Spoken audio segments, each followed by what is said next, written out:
Hello, good morning to all. Welcome to home education. आज की इस वीडियो में हम लोग पढ़ने वाले हैं BA first year English foundation के मोस्टिंग पढ़ने वाले हैं, जो आप लोगों के बीए, बीएससी, बीकॉम तीनों में यूज़ होती हैं। क्लियर? तो चलिए देख लेते हैं।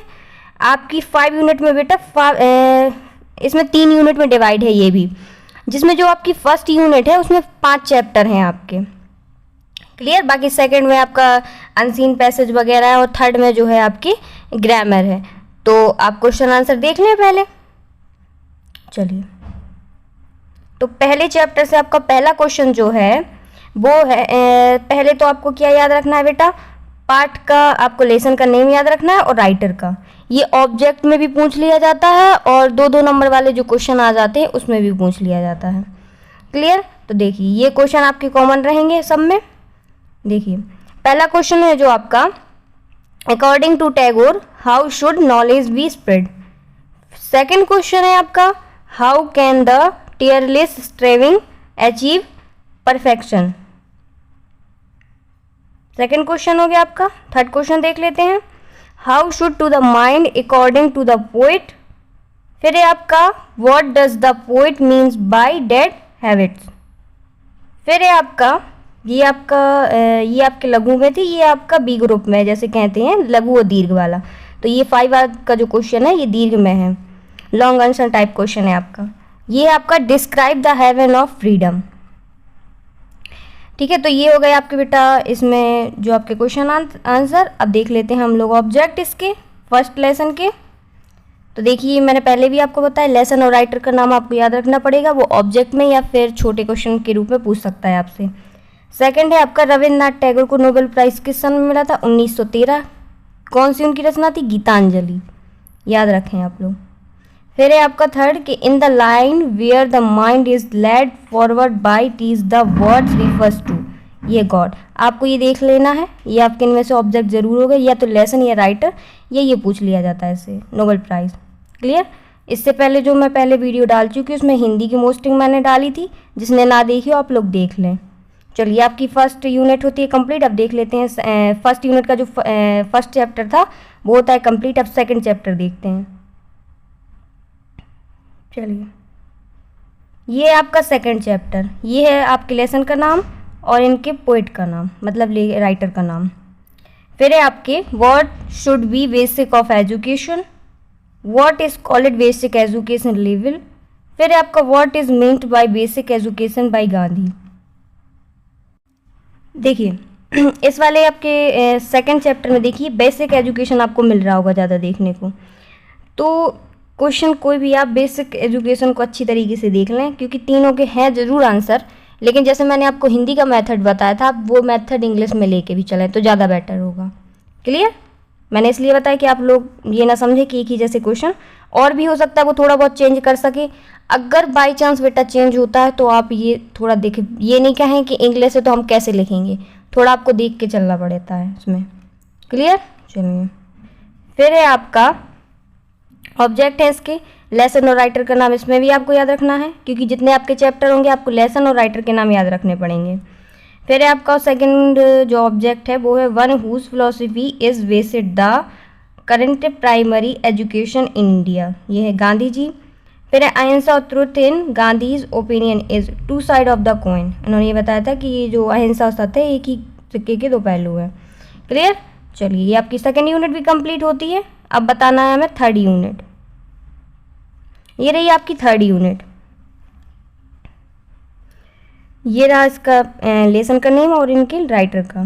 पहला क्वेश्चन है आपका, writer the character sketch of Velan. फिर है आपका, describe the status of Velan's family in the village. फिर आपको बताना है थर्ड क्वेश्चन जो है, where did Velan arrive after starving for a couple of days. फिर है आपका, नेम, ये वाला चौथा और जो 5वां है बेटा क्वेश्चन आपका, इसमें आपको ये याद रखना है कि ये ऑब्जेक्ट के रूप में भी कभी कभार पूछ लिए जाते हैं या फिर क्वेश्चन आंसर के रूप में, तो आप दोनों में याद रखेंगे। इसमें नेम द फ्लावर आपको बताना है कि जो बेलन ने अपने बाग में उगाए थे उनके नाम बताने हैं।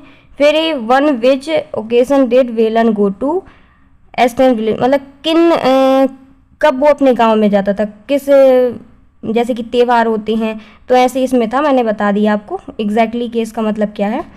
तो आपको ये 2 क्वेश्चन आप ऑब्जेक्ट के रूप में भी याद रखें और छोटे शॉर्ट आंसर टाइप क्वेश्चन के लिए। क्लियर? चलिए, फिर आपको इसमें भी राइटर और लेसन के नाम याद रखने पड़ेंगे। सेकंड है आपका at what age did Velan leave home. इनकी एज बताने की, कब वो गाँव गए थे अपने। फिर आपको बतानी है वेलन बिलोंग्ड द टू, यहाँ पे टू लिखा है बेटा, टू विच विलेज। फिर आपको बताना among all the trees which was particularly dear to Velan. Clear? तो ये आपके कुछ बेटा ऑब्जेक्ट थे जो मैंने बता दिए, और 2 इस आंसर से आप लोग देख लीजिएगा कि शायद अगर आ जाए यहाँ से ना के वो यहाँ से भी दे सकता है। तो ये आपका 3rd चैप्टर भी कंप्लीट होता है। अब देख लेते हैं हम 4th चैप्टर की। ये फर्स्ट यूनिट ही चल रही है आपकी बेटा, इसमें 5 चैप्टर थे आपके। चलिए, ये आपका 4th चैप्टर, ये रहा इसका नेम लेसन का, उनके राइटर का। अब देख लेते हैं हम लोग इसमें। पहला क्वेश्चन है what is the most significant quality of India civilization, quality of Indian civilization. Clear? चलिए, ये आपका पहला क्वेश्चन हो जाता है। फिर है आपका mention the most important characteristic of the Indian way of life. फिर तीसरा क्वेश्चन है आपका which quality of Mahatma Gandhi influence the west more. फिर है आपका चौथा question which American writers were influenced most by Indian thoughts.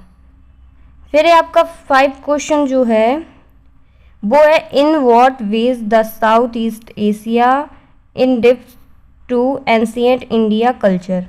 फिर है आपका 6 क्वेश्चन जो है account for the continuance of the influence of India thoughts and culture of the waste.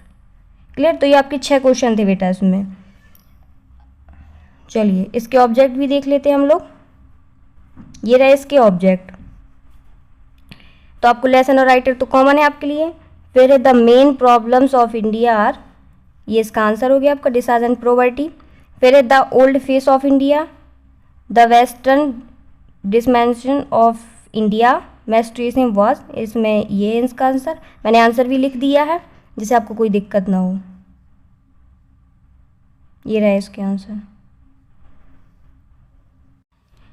क्या है बेटा, आपका जो अभी तक का सिलेबस था उसमें क्या होता था कि ज़्यादातर शॉर्ट आंसर टाइप क्वेश्चन ही पूछे जाते थे, चाहे वो 2 नंबर के रूप में पूछ ले या 3 नंबर के में।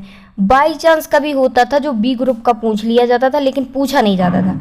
लेकिन अब आपका बेटा जो कोर्स चेंज हुआ है, अब क्लियर नहीं कह सकते हैं कि वो बी ग्रुप का अलग पूछता है, ए ग्रुप के अलग पूछता है, जैसे आपके 12 में होता है।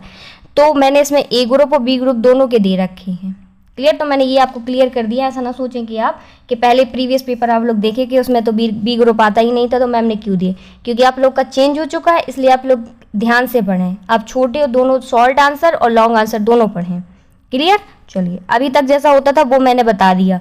अब आप इस बार पेपर के बाद पता चलेगा किस तरीके का पैटर्न है आपका। आपकी 4 यूनिट कंप्लीट होती है। अब देख लेते हैं हम लोग 5 यूनिट। 5 यूनिट की चैप्टर का ये रहा आपका नाम। फिर है आपका फर्स्ट क्वेश्चन है which news order of details occupies an important place in the Mahabharata. फिर है आपका second question why are action necessary. फिर है आपका what do Bhishma Kunti Drona and Karna represent. फिर है आपका what is the highest words according to the Mahabharata. फिर है आपका how does Mahabharata inspire us, यहाँ पे आई लिखा है। क्लियर? तो ये आपके क्वेश्चन हो जाते हैं 5 बेटा। अब हमें देखने हैं इसमें ऑब्जेक्ट। ये देख लीजिए इसके ऑब्जेक्ट भी आप लोग। चलिए, तो राइटर और आपका लेसन तो कॉमन है कि सब में आपको याद रखना है। फिर आपका सेकंड जो ऑब्जेक्ट है वो है who was the author of the Mahabharata. तो महर्षि व्यास जी ने लिखी थी, आप लोगों को भी मालूम होगा, नॉर्मल सी चीज़ है ये। तो ये क्वेश्चन के रूप में भी आ जाता है बेटा ये वाला क्वेश्चन, और ऑब्जेक्ट के रूप में भी, तो मैंने ये भी बता दिया आपका। फिर है आपका कि how many words does the Mahabharata continues, मतलब वर्ड्स का मतलब होता है श्लोक, कितने श्लोक हैं, तो 24,000 हैं। तो ये क्वेश्चन के रूप में भी आता है, ऑब्जेक्ट के रूप में, तो आप याद रखें इसको। फिर आपको बताना है the longest epic of the world is, मतलब दुनिया में सबसे बड़ा जो काव्य है वो कौन सा है, तो आपको बताना पड़ेगा महाभारत है। फिर आपको बताना है during ancient time education was important only to, ये इसका पीपल ऑफ हाई बर्थ।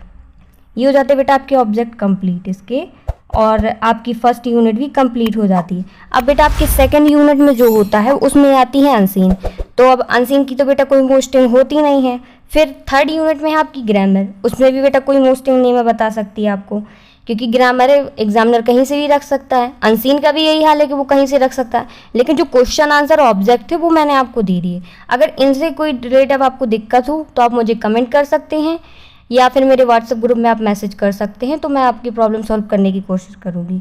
और इससे पहले मैंने हिंदी की भी वीडियो अपलोड कर चुकी हूँ मैं, हिंदी की मोस्टिंग की, तो आप जिसने ना देखी हो आप लोग देख लें। और आप लोग चैनल में नए हो तो चैनल को सब्सक्राइब कर लें और वीडियो को ज़्यादा से ज़्यादा शेयर करें। वीडियो देखने के लिए थैंक यू।